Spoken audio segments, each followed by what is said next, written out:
Ils avaient prédit des guerres effroyables, la venue du Messie, la grandeur et la décadence de grands empires. Depuis des millénaires, les mots des prophètes et leur vision du futur ont changé le cours de l'histoire. Plus que toute autre terre, celle d'Israël a été façonnée par les prophéties. Présages de rébellions qui ont engendré un monde souterrain. Incroyable. Infiltrer une cité et bâtir un royaume. Taillé à des fins militaires pour combattre les légions romaines. Ou entraîner l'assassinat de milliers d'enfants. Ce sont les ossements de jeunes enfants. Un massacre perpétré par un souverain hanté par la prophétie de l'avènement d'un roi nouveau-né. C'est le lieu le plus sacré sur terre. C'est ici qu'est né Jésus.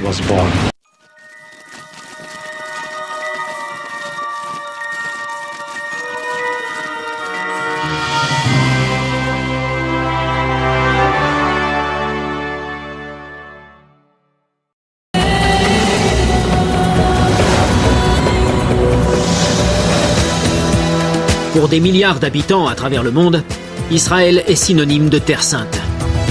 Son histoire 5 fois millénaire est chargée de récits de prophètes, de messies, de guerres effroyables et d'effusions de sang. Un lieu où le présent est hanté par les fantômes du passé et les prophéties du futur.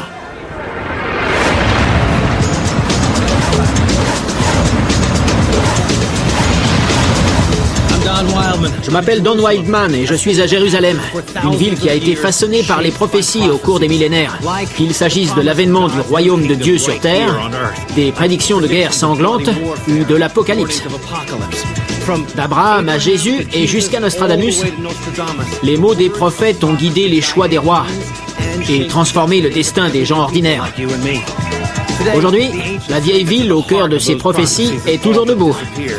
Mais ses entrailles abritent encore le monde disparu des prophètes et pourraient même nous renseigner sur l'avenir. L'État d'Israël a été fondé en 1948. Mais l'idée d'un État hébreu remonte à plusieurs milliers d'années, à l'époque où les prophètes évoquaient la venue d'un sauveur du peuple juif, d'un Messie. Au 8e siècle avant Jésus-Christ, le prophète Ésaïe prédisait que ce dernier viendrait les libérer de siècles d'oppression. Pour les chrétiens, cette prophétie s'est accomplie avec la naissance de Jésus-Christ à Bethléem. Mais ce sous-sol renferme une autre prédiction bien plus sombre. Elle n'évoque pas la venue d'un Messie, mais le massacre de milliers de personnes.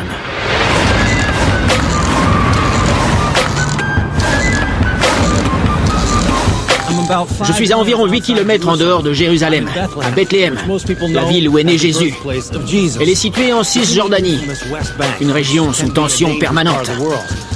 Le paysage que vous voyez est très différent de ce qu'il était à l'an 0 de notre ère. Mais il reste des vestiges du passé enfouis sous la surface.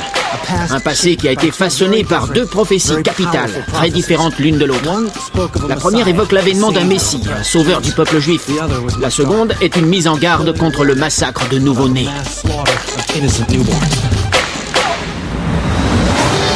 L'église de la Nativité a été érigée il y a 1400 ans sur une colline du centre-ville de Bethléem. Cet édifice, qui s'étend sur plus d'1 hectare, ressemble davantage à une forteresse délabrée qu'à une église. Mais c'est ici, dans les sous-sols de cette église, que Jésus-Christ serait né. Je viens rencontrer le professeur Koustandi Chomali, un expert de l'église de la Nativité, dont la famille vit à Bethléem depuis le XVe siècle. Professeur. Bonjour, comment allez-vous? On dirait un concert de rock. Oui, en effet. En dépit des événements violents qui secouent régulièrement cette région, l'église de la Nativité est un lieu très visité depuis près de 2000 ans. L'accès à l'enceinte se fait à travers cette petite porte ajoutée par les Ottomans, afin d'empêcher les visiteurs de pénétrer dans l'église avec leurs animaux. C'est magnifique. Les églises en Europe sont plus grandes, mais Ouais, c'est un lieu saint très fréquenté. tout à fait. Et la plus ancienne église du monde.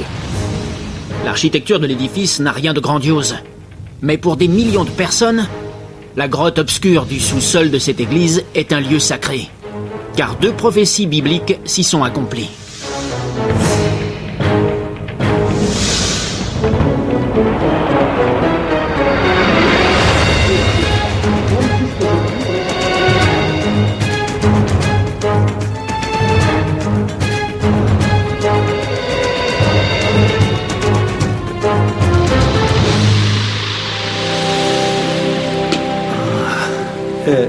Voici l'emplacement de la crèche. Je vois. Après la naissance de Jésus, sa mère, Marie, l'a déposé ici, dans cette crèche. On distingue les parois rocheuses. Nous sommes dans une grotte. Oui, Je suis sans voix. Nous sommes dans le berceau du christianisme. oui, c'est le lieu le plus sacré sur terre. C'est ici qu'est né Jésus. C'est l'endroit où Jésus-Christ est venu au monde. Nous sommes dans une grotte souterraine, à la source du christianisme, le lieu de la naissance de Jésus. Aux yeux d'un grand nombre de gens, l'ancienne prophétie s'est accomplie. Jésus est devenu le Messie tant attendu. Dans son évangile, Luc raconte que ses parents, Joseph et Marie, ont parcouru 150 km entre Nazareth et Bethléem afin de s'inscrire sur les listes du recensement romain. Ils ont cherché une auberge où passer la nuit, mais n'ont finalement trouvé qu'une étable pour les accueillir. Dès le début du second siècle, les premiers chrétiens effectuent des pèlerinages jusqu'aux grottes en l'honneur du Christ. Vers l'an 200 après Jésus-Christ, afin d'empêcher les chrétiens d'y célébrer un culte, les Romains bâtissent un temple sur le site même, en l'honneur du dieu païen Adonis. Puis en 326 après Jésus-Christ, à l'époque où le christianisme est devenu la religion dominante dans les régions orientales de l'Empire romain, l'empereur Constantin fait raser l'édifice et bâtir une première église sur le site. La naissance de l'enfant dans cette grotte retirée est à l'origine de la religion chrétienne et de la construction de l'église de la Nativité. En quoi consistait la prophétie d'Ésaïe ? Elle évoquait la naissance d'un enfant dans la petite ville de Bethléem, un enfant qui allait devenir le roi des Juifs. À quand remonte cette prophétie ? 700 ans 700 ans ? avant la naissance de Jésus-Christ. Les gens attendaient donc son arrivée depuis des siècles. Pour les Juifs persécutés, l'avènement d'un nouveau roi est une lueur d'espoir. Mais pour Hérode, le roi de Judée, la nouvelle constitue une menace. De plus en plus imprévisible, Hérode sombre dans la paranoïa et fait exécuter son épouse, son beau-frère et 3 de ses propres fils, avant d'échapper à une tentative d'assassinat. À cette époque, les pharisiens, une secte juive, annoncent la venue d'un Messie. L'évangile selon saint Matthieu évoque une autre prophétie, selon laquelle l'étoile de Bethléem aurait guidé les rois mages vers le lieu de naissance du Christ. Les mages auraient demandé à Hérode où ils pouvaient trouver celui qui est né roi des Juifs. Hérode craignait la prophétie d'Ésaïe qui évoquait la naissance d'un nouveau roi. C'était un homme violent et il est entré dans une colère noire. Les faits qui ont suivi sont consignés dans l'Évangile selon saint Matthieu.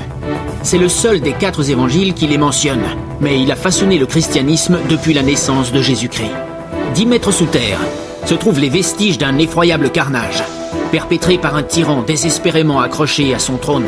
Selon saint Matthieu, Hérode a ordonné le massacre de tous les enfants mâles de Bethléem âgés de moins de 2 ans. Regardez les ossements alignés et entassés sous les sépultures. Que représentent-ils ? Le massacre des innocents perpétré par le roi Hérode. Combien d'enfants ont été massacrés ? Certains parlent de 6000 enfants. D'après les évangiles, un ange a prévenu Joseph afin qu'il emmène Marie et Jésus en Égypte. Peu après, Hérode meurt de mort naturelle. Les ossements de près de 6000 enfants sont répartis dans des tombes disséminées à travers la ville. Certains ont été récupérés et inhumés dans ce site. Ces ossements ont été exhumés de leurs tombes et entassés ici pour qu'on les voie. On se rend bien compte qu'il s'agit d'os de jeunes enfants. Le massacre des innocents est le récit effrayant d'un tyran rongé par la paranoïa, poussé à commettre l'impensable par une puissante prophétie. Mais la prophétie qui prédit l'avènement d'un grand roi des Juifs est bien antérieure à la naissance de Jésus. Le cœur de Jérusalem abrite les ruines d'une ancienne forteresse bâtie par le premier grand roi des Juifs. Et les couloirs qui parcourent ses entrailles ont été le théâtre de combats sanglants au cours d'une guerre qu'une autre prophétie avait annoncée.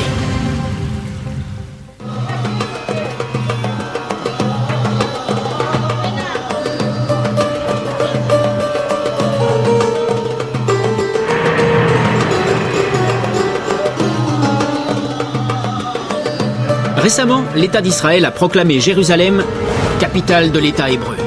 Cette ville moderne s'étend sur 130 km² et compte une population de 700 000 habitants, composée de juifs, de musulmans et de chrétiens. Le cœur de cette très ancienne ville abrite la cité de David, du nom du roi qui, à lui seul, a transformé une terre de chefs tribaux en une puissante nation. Sous les ruines de la ville fortifiée subsistent les vestiges des 2 prophéties qui ont modifié le destin de la Terre Sainte.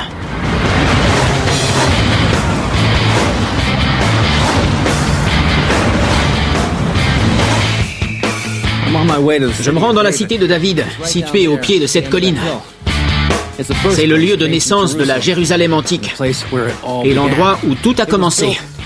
Elle fut construite il y a plusieurs milliers d'années, à une époque où les paroles des prophètes revêtaient une importance capitale. C'étaient des hommes persuadés qu'ils avaient été désignés par Dieu pour délivrer son message sur terre.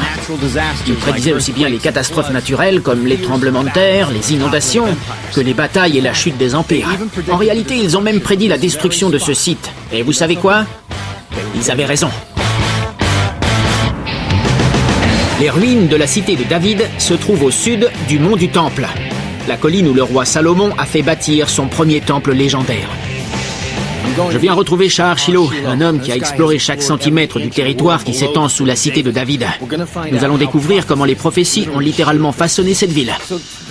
La cité de David était perchée sur une colline? Oui, elle se trouve exactement sous nos pieds. Et pourquoi avoir choisi ce lieu? Parce que c'est la seule colline des montagnes de Judée qui dispose d'une source. L'eau était essentielle à la ville. Mais le réseau de galeries souterraines conçu pour son acheminement sera le théâtre d'une des batailles les plus sanglantes que la ville a connues. C'est ici que nous passons sous terre, n'est-ce pas? Oui, le début a été aménagé, la suite est taillée dans la roche. D'accord.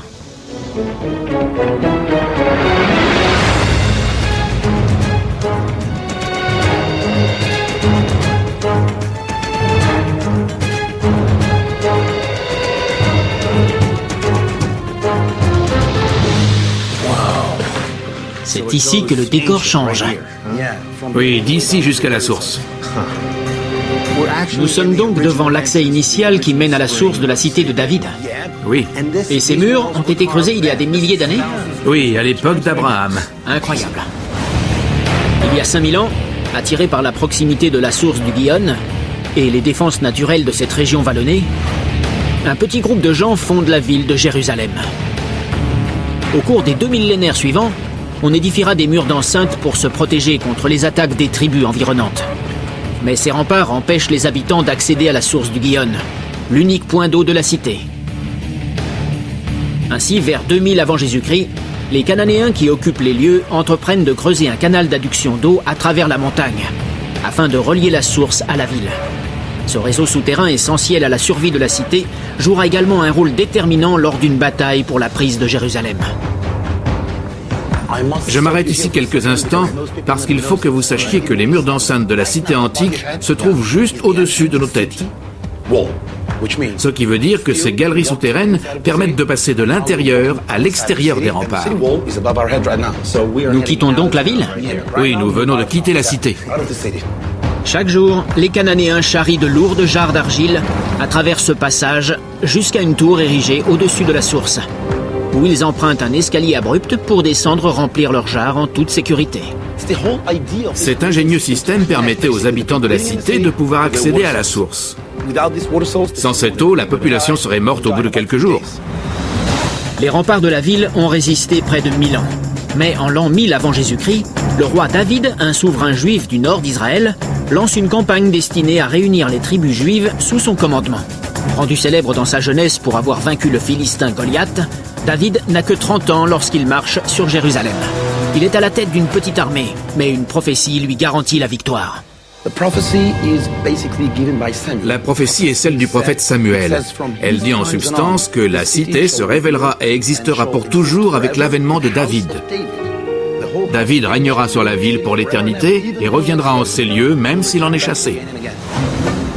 David a conquis la ville dans laquelle il a régné plus de 30 ans. Mais il n'existe aucune trace de brèche dans les remparts qui datent de cette époque. Aucun indice de destruction. Alors comment David a-t-il pénétré dans la cité des Cananéens? N'oublions pas que David était un jeune homme très courageux, mais il ne disposait que de quelques centaines de soldats. Il lui fallait donc trouver un stratagème pour s'emparer de la ville. D'après la Bible, Samuel a prédit que David remporterait la victoire lors d'une attaque surprise à travers un conduit souterrain, un canal d'adduction d'eau. Il n'a pas pris la ville par force, mais grâce à l'action de quelques soldats qui se sont introduits dans les galeries souterraines pour ouvrir les portes de la cité aux assaillants. Il est passé par en dessous. Oui, il a pris la ville par surprise. Durant des siècles, historiens et aventuriers ont cherché un passage qui corresponde à la description de Samuel, jusqu'à ce que les experts réalisent que ce conduit biblique désignait sans doute ce canal. Ce système d'adduction qui va d'ici jusqu'à l'eau pourrait être celui qui est mentionné dans la Bible. La progression de David à travers ces galeries faisait partie de la prophétie. Oui, bien sûr. Ce système d'adduction d'eau d'une quarantaine de mètres de long est celui qui a mené le roi David à l'intérieur de la cité. La vision prophétique de Samuel, selon laquelle un grand roi donnerait naissance au royaume des Juifs, s'est accomplie. David et ses descendants ont régné sur la région pendant des siècles. Ils ont radicalement changé le visage de la cité qui est devenue la capitale d'un puissant royaume. Mais selon d'autres prophéties, ces tunnels d'adduction d'eau allaient encore jouer un rôle déterminant lors de l'une des plus grandes batailles que la ville a connues. 3 siècles à peine après le règne de David, Jérusalem est sous la menace de la puissante armée des Assyriens. Selon les prophéties de l'époque, la source du Gihon est l'élément déterminant de la victoire. J'entends l'écoulement d'eau. Oui, nous sommes juste à côté.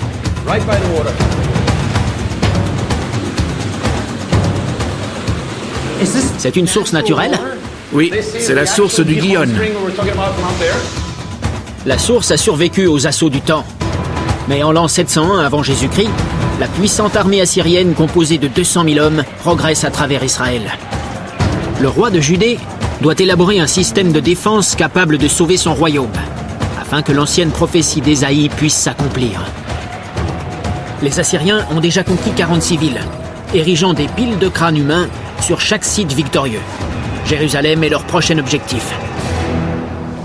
Tandis que l'armée se rapproche, les réfugiés affluent vers la ville. Ézéchias, le roi des Juifs, réalise que les remparts ne protégeront pas la source. Il doit disposer d'un canal pour que l'eau parvienne jusque dans l'enceinte des murs. Jérusalem s'était développée à l'époque et le roi estimait que la source ne suffirait pas aux besoins de la population qui augmentait. Il s'est donc lancé dans des travaux d'aménagement d'envergure et il a entrepris de creuser le tunnel que nous sommes sur le point d'emprunter. Le tunnel d'Ézéchias traverse la colline sur près de 600 mètres à plus de 120 mètres de profondeur et émerge dans la partie occidentale de la ville. Afin d'accroître le débit de l'eau, le canal est légèrement en pente depuis la source jusqu'au bassin de Siloam, son point d'arrivée dans la ville. L'excavation a été entièrement réalisée à la main. Les ouvriers ont dû travailler dans une quasi-obscurité pour éviter de mourir asphyxiés par les lampes à huile. Lorsque les Assyriens arrivent au pied des remparts, Ésaïe, le prophète du roi, monte sur les murailles pour prévenir les envahisseurs. « Vous n'entrerez pas dans la cité, telle est la volonté du Seigneur, car nous sommes prêts à vous affronter. » Ésaïe connaissait l'existence de ce système d'adduction d'eau souterrain. À l'époque où il a fait sa prophétie, Oui, les Assyriens assiègent la ville pendant plusieurs mois, jusqu'à ce que la peste décime leurs rangs et les contraigne à se retirer, comme l'avait prédit la prophétie d'Ésaïe. C'est grâce à cette source que Jérusalem est encore debout. c'est ce que nous pensons. C'est incroyable. Ce système d'adduction d'eau a été conçu comme un moyen de défense contre les Assyriens.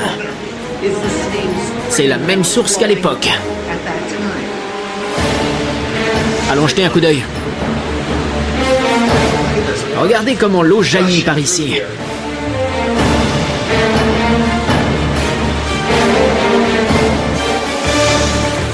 Ce tunnel n'en finit pas, d'un côté comme de l'autre. Ce tunnel est à l'origine de la fondation de la Jérusalem antique. Et la prophétie a prédit qu'il sauverait la ville.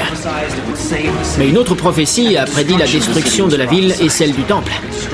Toutes ces prédictions s'accumulent et constituent la légende de la cité de Jérusalem. Mais le seul moyen d'aller au fond des choses est de se rendre ici, dans les sous-sols.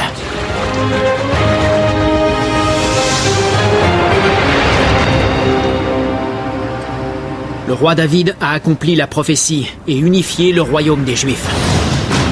Mais dans un pays cerné par de puissants empires, les Juifs allaient devoir mener de nombreuses batailles pour sauver la Terre Sainte. Et lorsque les Romains ont envahi le continent, ces canaux enfouis se sont transformés une fois encore en champs de bataille sanglants.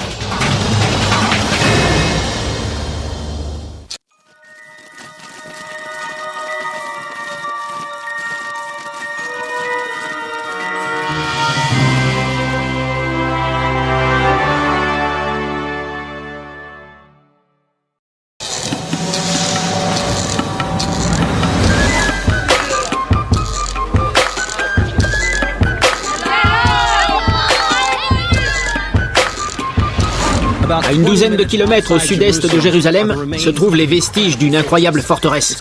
Elle a été baptisée Hérodium, d'après le nom du roi Hérode, connu pour ses prouesses d'ingénieur, mais aussi pour son comportement imprévisible.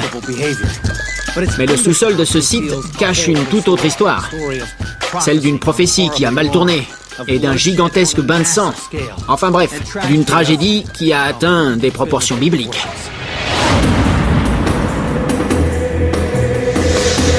Sous cette montagne érigée par l'homme, serpente un système de citernes et de conduits qui a joué un rôle essentiel au cours d'une des révoltes les plus sanglantes du monde antique.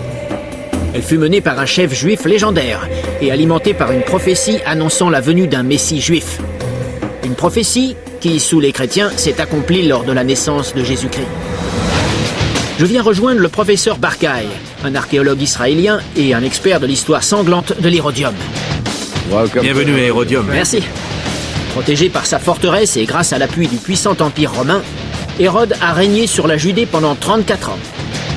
Mais son royaume ne lui a pas survécu. Après sa mort en l'an 4 avant Jésus-Christ, la contestation interne et l'oppression romaine engendrent un formidable mouvement de révolte à partir de l'an 66 de notre ère. Au cours des années qui suivent, les Romains massacrent et asservissent une grande partie de la population juive. Le grand temple de Jérusalem est détruit et la forteresse d'Hérodium est réduite en cendres.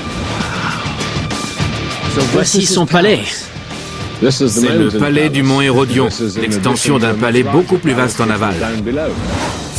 En 132 après Jésus-Christ, lorsqu'une nouvelle révolte d'envergure secoua la Judée, ces citernes abandonnées qui alimentaient en eau les bains du palais d'Hérode furent réhabilitées.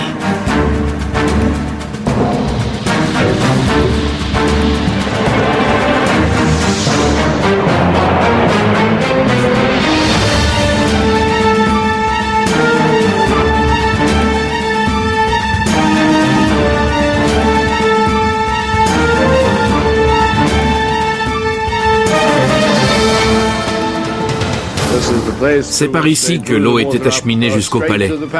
Ce couloir a été creusé? Oui, la plupart de ces citernes sont d'origine. Nous émergeons quelque part. Où sommes-nous? Il s'agit de l'une des citernes qui date de l'époque d'Hérode le Grand. On distingue la trace de l'eau et le plâtre grisâtre et de la chaux hydraulique. Cette citerne a plus de 2000 ans, mais elle peut encore contenir de l'eau. Mais lorsque la rébellion éclate en 132 après Jésus-Christ, les Juifs détournent l'usage initial des conduits pour en faire un piège mortel. Lorsque les rebelles juifs occupent les ruines de la forteresse d'Hérode, ils découvrent un système complexe de citernes et de conduits installés 150 ans plus tôt. La forteresse a une surface d'environ 3000 mètres carrés. Les ingénieurs d'Hérode commencent par créer de toutes pièces une montagne artificielle sur la plaine désertique. Pour cela, ils érigent une structure cylindrique dotée d'une double paroi sur une petite colline naturelle. Ils déplacent ensuite des milliers de tonnes de terre contre le cylindre, transformant la colline en une montagne de 800 mètres de haut. Le palais construit au sommet est ceint de murs fortifiés et de tours. Il abrite de vastes chambres d'apparat, de luxueux appartements privés et des thermes romains. Le complexe nécessite une formidable quantité d'eau, d'où la taille monumentale des citernes qui l'alimentent. Puisque le complexe a été détruit, les Romains n'accordent que peu d'importance à cette montagne déserte. Mais les rebelles connaissent l'existence de ce monde enfoui et leur chef militaire s'empresse de l'exploiter. Le chef de la seconde rébellion était un personnage charismatique. Il se prénommait Simon, fils de Coseba. Dans la Torah, Le livre des Nombres évoque une prophétie qui annonce l'avènement d'un Messie, venu délivrer le peuple juif. Pour les chrétiens, cette même prophétie annonce la naissance de Jésus. Mais à l'époque, les chrétiens ne constituent qu'une petite secte juive. Pour la majorité des juifs, Simon représente le Messie. Il le surnomme Bar Korba, fils de l'étoile. L'homme est un chef militaire impitoyable qui exige une loyauté absolue. D'après la légende, ces sujets devaient se couper les doigts pour prouver leur loyauté. Lorsque Bar Korba et ses hommes découvrent ces citernes enfouies, ils décident de les exploiter à des fins stratégiques. Face à eux se dressent 12 légions romaines, soit près de 100 000 hommes. Ils ont découpé les parois des citernes pour constituer un véritable dédale de conduit. C'est un système très complexe destiné à confondre l'ennemi. Les couloirs d'origine s'étendent sur plus de 300 mètres. L'armée de Simon transforme le réseau existant en un système élaboré. Elle en fait un champ de bataille souterrain destiné à entreposer des armes et des vivres, mais aussi à tendre des embuscades aux envahisseurs romains. Lorsque les légions ennemies gravissent le flanc de l'Hérodium, les rebelles utilisent leur réseau de tunnels pour lancer des attaques surprises. Si les Romains avaient découvert l'existence de ce labyrinthe, la résistance aurait été anéantie. Quel travail! Regardez, ils ont aménagé une issue de ce côté. Elle a été rebouchée depuis. Et il y a une autre issue. Par ici. Les rebelles se battent pendant 3 longues années, mais leur chef, Bar Korba, finit par être tué et son armée est décimée. Les survivants sont emprisonnés ou vendus comme esclaves à travers l'Empire. Voici l'accès principal. Quelle bataille!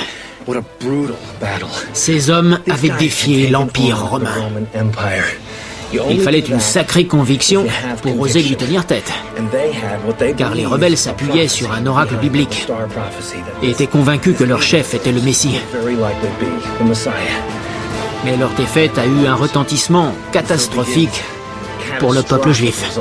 C'est ici, sous terre, que commence sa longue suite de malheurs. Depuis des millénaires, le sol d'Israël est au cœur de l'histoire du peuple juif. Mais les grands empires qui ont régné autour de la Méditerranée ont marqué la Terre sainte de leur empreinte. Les vestiges des civilisations égyptiennes, romaines et grecques sont encore enfouis sous le sable du désert.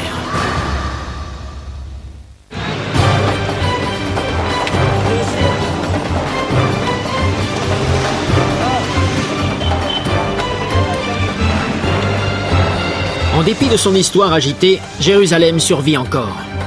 Mais une autre cité des environs a connu un destin plus sombre. Elle a été rayée de la surface de la Terre il y a environ 2000 ans.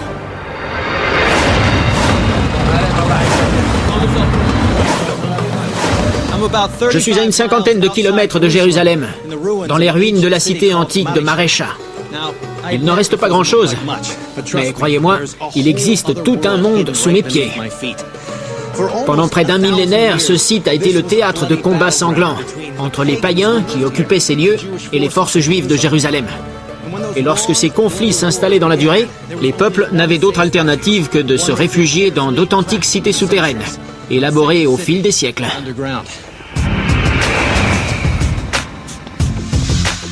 J'ai rendez-vous avec Nahum Sagiv, un archéologue qui va me faire découvrir ce qui se cache sous terre. Nahum? Bonjour. Comment allez-vous? Nous sommes à Marécha? Oui, ce sont les ruines de la cité antique. Les vestiges mis au jour datent de la période hellénistique, c'est-à-dire des 3e et 2e siècles avant Jésus-Christ. C'était une grande cité avec de nombreux bâtiments. Elle abritait environ 10 000 personnes.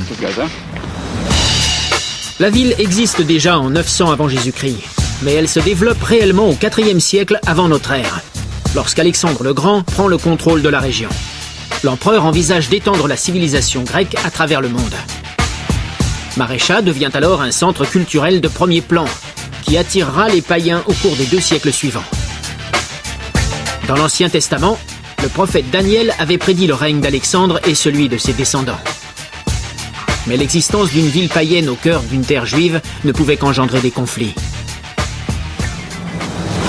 En 113 avant Jésus-Christ, une guerre avec les Asmonéens, des guerriers juifs de Jérusalem, sonne le glas du projet de grande société grecque envisagé par Alexandre. Et en 40 avant Jésus-Christ, la cité n'est plus qu'une ville fantôme. De nos jours, la cité de Marécha n'est qu'un champ de ruines. Mais le monde souterrain que le grand empereur a laissé derrière lui existe toujours.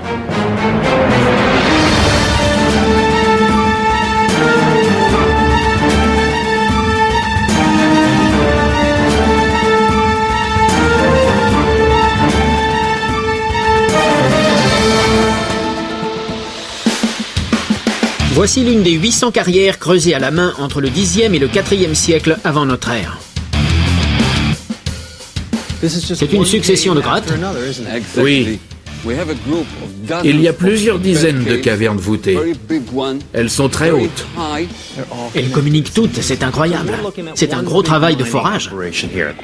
Le calcaire extrait de ces mines a servi à construire la ville de Marécha en surface, une exploitation qui nécessitait un entretien minutieux. Ils se servaient du calcaire pour édifier des bâtiments. Mais pour préserver les mines, il fallait plâtrer les blocs de pierre. Si personne n'avait effectué ce travail, les carrières auraient disparu. Les maisons de calcaire de Marécha se sont effondrées au fil des siècles. Mais sous la surface, une partie essentielle de la cité et les vestiges de la civilisation grecque qui prospérait dans cette région a survécu à l'érosion engendrée par les vents du désert. Où allons-nous? Venez voir. Qu'est-ce que c'est? C'est un pressoir Un pressoir? pour les olives. Ces caves servaient à faire de l'huile d'olive? Nous pensons que ce modèle de pressoir date d'après la conquête d'Alexandre le Grand. Une vingtaine de ces moulins à huile ont été découverts à ce jour.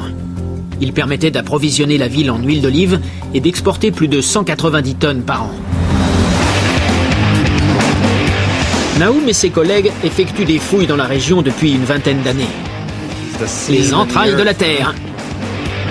Ils ont mis au jour de gigantesques salles souterraines, enfouies à plus de 10 mètres sous la surface. L'une des plus vastes de la cité de Marécha n'était pas destinée à la royauté, mais aux pigeons. C'est une véritable caverne. Mais qu'est-ce que c'est que ça? Incroyable. Qu'est-ce que c'est? C'est un pigeonnier. Un pigeonnier? Ils y élevaient des pigeons pour consommer leur chair et utiliser leur fiente. C'est incroyable. Tous ces trous accueillaient des pigeons. Ils sont parfaitement alignés.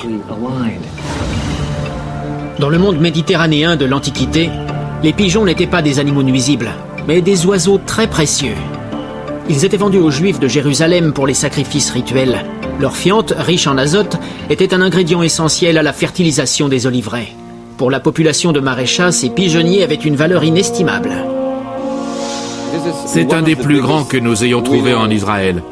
Et de ce côté, il y en a des centaines d'autres. Les pigeonniers de Marécha existaient bien avant l'arrivée d'Alexandre le Grand, et ils n'ont fait que proliférer au fil du temps. Ils sont soigneusement taillés dans le calcaire des galeries souterraines et atteignent parfois d'imposantes dimensions.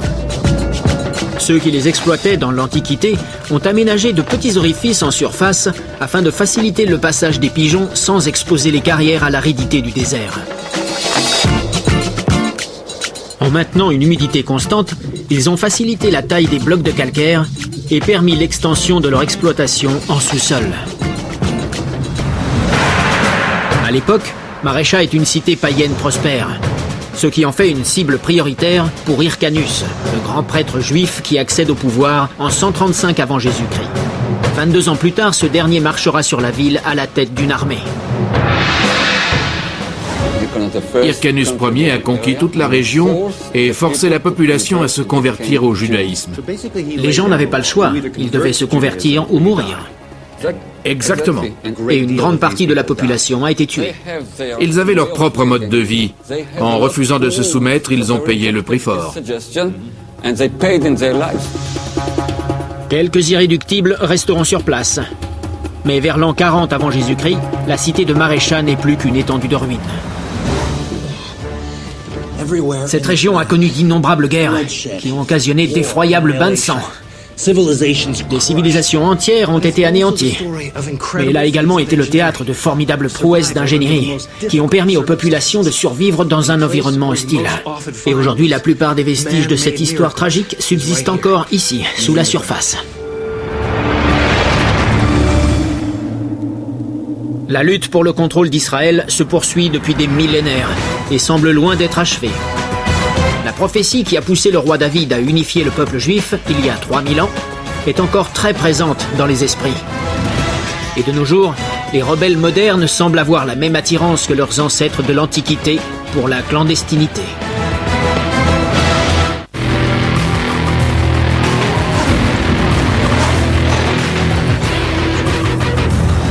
En 1945, Jérusalem et le territoire qui constitue aujourd'hui l'État d'Israël sont sous protectorat britannique. Mais les 500 000 Juifs qui vivent dans la région sont fermement décidés à réaliser la prophétie d'Ézéchiel, qui, selon l'Ancien Testament, prédit que Dieu réunifiera le peuple juif et reconstruira un État hébreu.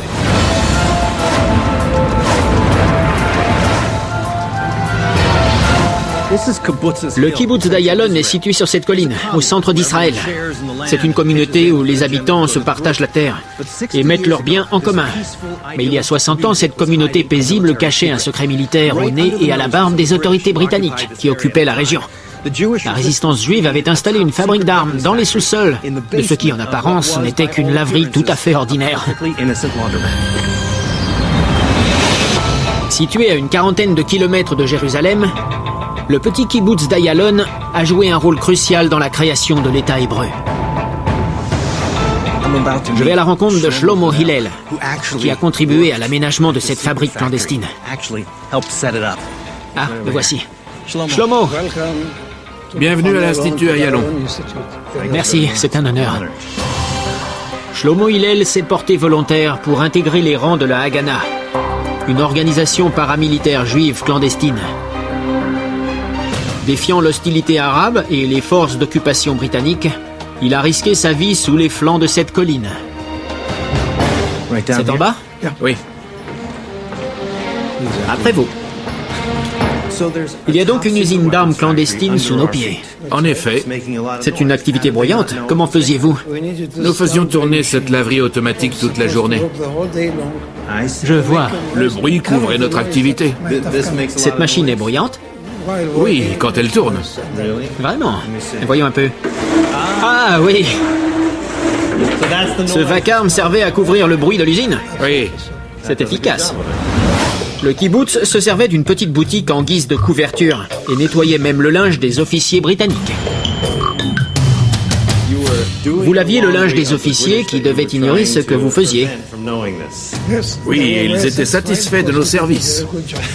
Et si vous aviez été découvert, vous risquiez la prison? Sans doute bien plus grave. La fabrication d'armes était passible de la peine de mort. Ces jeunes avaient 17 ans. Et vous en aviez 22? Oui, j'étais le plus âgé. Si la fabrique d'armes clandestine était découverte, ces jeunes gens risquaient d'être condamnés à mort. Oh, regardez cette cache.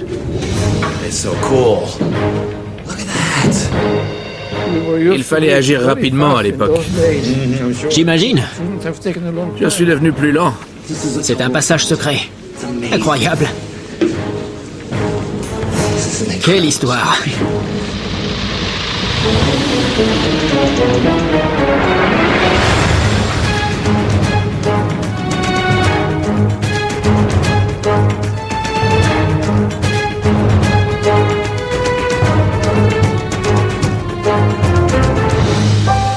Je n'en reviens pas. Nous sommes 8 mètres sous terre. 8 mètres sous la surface, une vingtaine de pieds. Ce sous-sol est resté intact? Absolument. La blanchisserie servait de couverture et dissimulait un accès qui menait à l'usine de fabrication de munitions, 8 mètres sous terre. Une seconde issue était aménagée de l'autre côté des locaux, sous une boulangerie. Afin de supporter le poids des bâtiments en surface, les murs et le plafond en béton de cette fabrique de 160 mètres carrés sont renforcés par des poutres en acier. Qu'est-ce que vous fabriquiez ici? Des munitions, des balles pour les pistolets mitrailleurs Sten. Le Sten est un pistolet mitrailleur conçu par les Britanniques pendant la Seconde Guerre mondiale. C'était une arme bon marché, facile à produire, avec une cadence de tir de 500 coups minute. Le Sten utilisait des balles de calibre 9 mm Parabellum. Parabellum signifie « prépare la guerre » en latin. Shlomo et ses camarades ont fabriqué plus de 2 millions de balles dans le plus grand secret, animés par la volonté de bâtir un État hébreu et d'accomplir la prophétie de l'Ancien Testament. Tout a commencé en 1945. La Seconde Guerre mondiale venait de se terminer.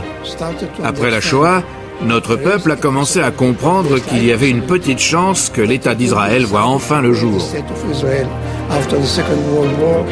Nous savions que la situation serait compliquée, car les armées du monde arabe constituaient une menace. Vous vous attendiez à être attaqué. Aujourd'hui, l'armée israélienne est l'une des plus puissantes du monde, et l'État hébreu a réussi à survivre isolé au milieu de ses ennemis arabes. Mais en 1945, les colons juifs n'étaient pas armés et couraient donc un grand danger. Les hommes et les femmes du kibbutz d'Ayalon ont décidé de réagir. Ils ont construit la fabrique d'armement de leurs propres mains et ont fait venir clandestinement le matériel de Pologne. Comment ça marche? Comment fabrique-t-on une balle? La machine fonctionne à l'électricité. Elle faisait beaucoup de bruit quand elle tournait.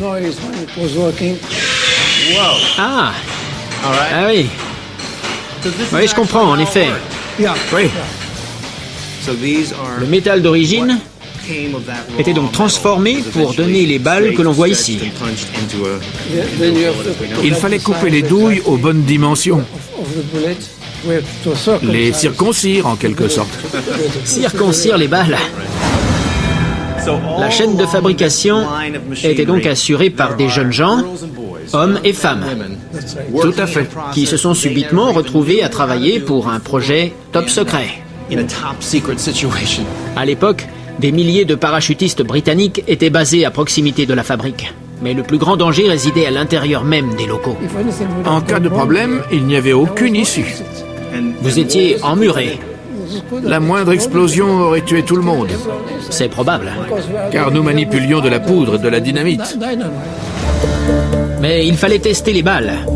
Un stand de tir a donc été aménagé à quelques mètres des matières explosives. C'est dans ce stand de tir que vous testiez la qualité des produits chaque jour, Oui, exactement. au cœur même de la fabrique. Oui, je trouvais ça beaucoup trop dangereux. En dépit de tous les risques, il n'y eut aucun accident à Ayalon. Et grâce à une organisation parfaitement au point, les clandestins de cette opération souterraine ne furent jamais pris. Ils disposaient même de lampes à ultraviolets, chargées de donner aux ouvriers travaillant en sous-sol un teint bronzé insoupçonnable. C'est incroyable. Quel souci du détail. Au moindre soupçon, nous risquions tous d'y passer. C'était un film d'espionnage. Cela faisait partie de notre vie. À l'époque, c'était notre mission, et il fallait que le travail soit fait. Nous savions que ce que nous faisions était important pour notre survie. C'est impressionnant.